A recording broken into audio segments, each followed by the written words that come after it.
நம்ம Ashwin sweets and snacks export பண்றதுக்கு 7373041434 மற்றும் www.ashwinsweets.com கான்டாக்ட் பண்ணுங்க.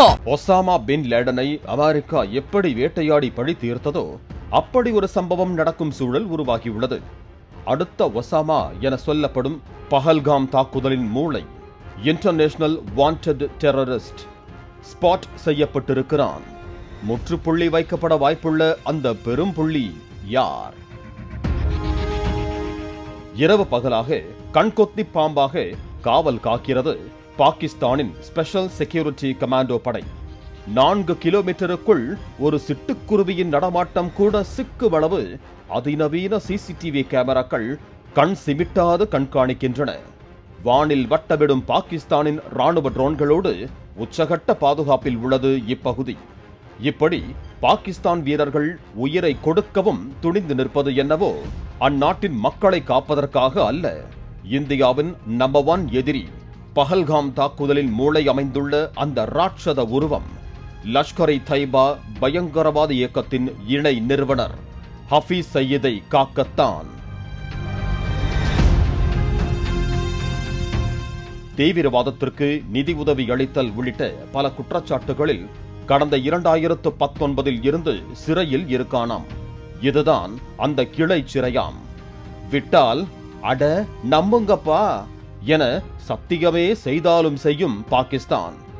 இது அமைந்துள்ள இடம் பாகிஸ்தானின் மொஹல்லா ஜோஹர். அடுத்த 3 கட்டிடங்கள்.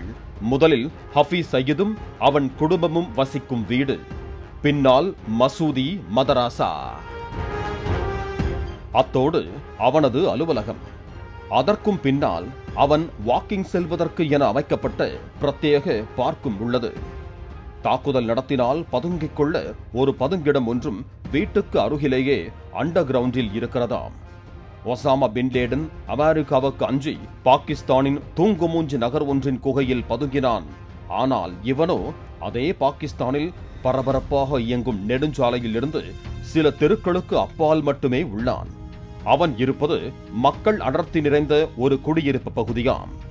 கிளைச்சிறை எனும் போர்வையில் வீட்டிலேயே சொகுசாக வாழும் அவன் சாதாரண மக்களோடு மக்களாக வாழ்கிறானாம். அப்பகுதியில் ஏன் அவ்வளவு பாதுகாப்பு என காரை தள்ளி உதவிய பாதுகாப்பு அதிகாரியிடம் ஒருவர் கேட்டபோது ஹபீஸ் சயீத் அங்குதான் இருப்பது அம்பலமானதாக இந்தியா டுடே வீடியோ வெளியிட்டுள்ளது. இந்தியாவில் ஆர்டிகல் 370 மீது எடுத்த அதிரடி நடவடிக்கையை அடுத்து லஷ்கர்-இ-தொய்பாவை த ரெசிஸ்டன்ஸ் ஃப்ரண்ட் என்ற பெயரில் ரீபிராண்ட் செய்து இயங்கி வருவதாக சொல்லப்படுகிறது. இந்த அமைப்புதான் காஷ்மீரில் அப்பாவி மக்களின் உயிர் வரித்த பஹல்காம் தாக்குதலுக்கு பொறுப்பேற்று பின்னர் அச்சத்தில் பின்வாங்கியது. பஹல்காமுக்குள் நுழைவது எப்படி, இஸ்லாமியர் அல்லாதவர்களை எப்படி அடையாளம் காண வேண்டும், தாக்கிவிட்டு எந்த வழியாக தப்பிக்க வேண்டும் என ஸ்கெட்ச் போட்டு கொடுத்த கொடூரனாக கருதப்படுகிறான் ஹபீஸ் சயீத். 15 முதல் 78 ஆண்டுகள் வரை பல ஆண்டுகள் தண்டனை அனுபவித்து வரும் ஹபீஸ் சயீத் சிறை கைதியாக இதே குடியிருப்பில் இருக்கிறானாம். ஆனால் கடந்த 2 ஆண்டுகளில் 24 முறை அவன் பொதுவெளியில் நடமாடியதாகவும் மேடை ஏறி பேசியதாகவும் கூட சில தகவல்கள் உள்ளன. கடந்த பிப்ரவரி மாதம் வரை 17 தீவிரவாத முகாம்களுக்கு சென்று பயிற்சி அளித்து 37 லான்ச் பேட்டுகளுக்கு சென்று வந்ததாகவும் அவன் சென்று வரும் இடங்களுக்கெல்லாம் பின்னாலேயே பாகிஸ்தானின் சிறப்பு பாதுகாப்பு கமாண்டோக்கள் செக்யூரிட்டி கார்டு போல உடன் சென்று வேலை பார்ப்பதாகவும் சொல்லப்படுகிறது. இவன் இந்தியாவுக்கு மட்டும் எதிரி அல்ல. 2009 ஐக்கிய நாடுகள் சபை பகிரங்கமாக அறிவித்த தீவிரவாதிகள் லிஸ்டில் முக்கிய இடத்தில் இருப்பவன். இந்த லிஸ்டில் ஹபீஸ் சயீத் மட்டுமல்லாது அவனது மாமன், மச்சான் என குடும்பமே இருக்கிறதாம். 2008 மும்பை தாக்குதலில் முக்கிய மூளையில் ஒருவனான அவன் அமெரிக்காவிலும் தேடப்படுபவன். அவனது தலைக்கு $10 மில்லியன் வெகுமதி அறிவிக்கப்பட்டது. ஆனால் சிறைப்படுத்திவிட்டதாக போங்காட்டமாடி சொகுசாக தங்க வைத்து காப்பாற்ற முயல்வதாக பாகிஸ்தான் மீது குற்றம் சாட்டப்படுகிறது. பாகிஸ்தானின் பாதுகாப்பில் சொகுசான பார்க்கில் அமர்ந்து டீ குடித்து வந்தவன் தற்போது இந்தியா வந்து தாக்கும் நாளை எதிர்நோக்கி இரவெல்லாம் தூக்கமின்றி அலைவதாக கூறப்படுகிறது.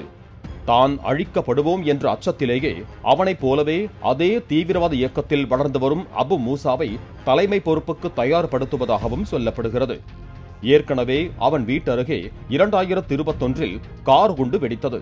அதன் பிறகு தீவிரவாதி அபு கட்டால் வேட்டையாடப்பட்ட போதும் அவனுக்கு அரணாக இருந்த பாகிஸ்தான் பாதுகாப்பை மேலும் அதிகரித்தது.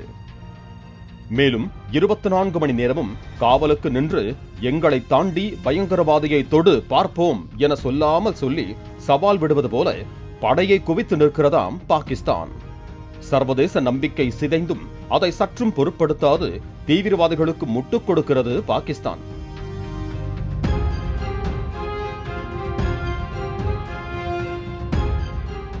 சிங்கம் இறங்கினா காட்டுக்கு விருந்து என்பது போல இந்தியா களம் இறங்கியதும் தெரியும் அத்தாக்குதலின் முடிவில் வரும் வெற்றி எப்படி தீவிரவாதத்தை எதிர்த்து வரும் உலக நாடுகளுக்கே விருந்தாகும் என்பது.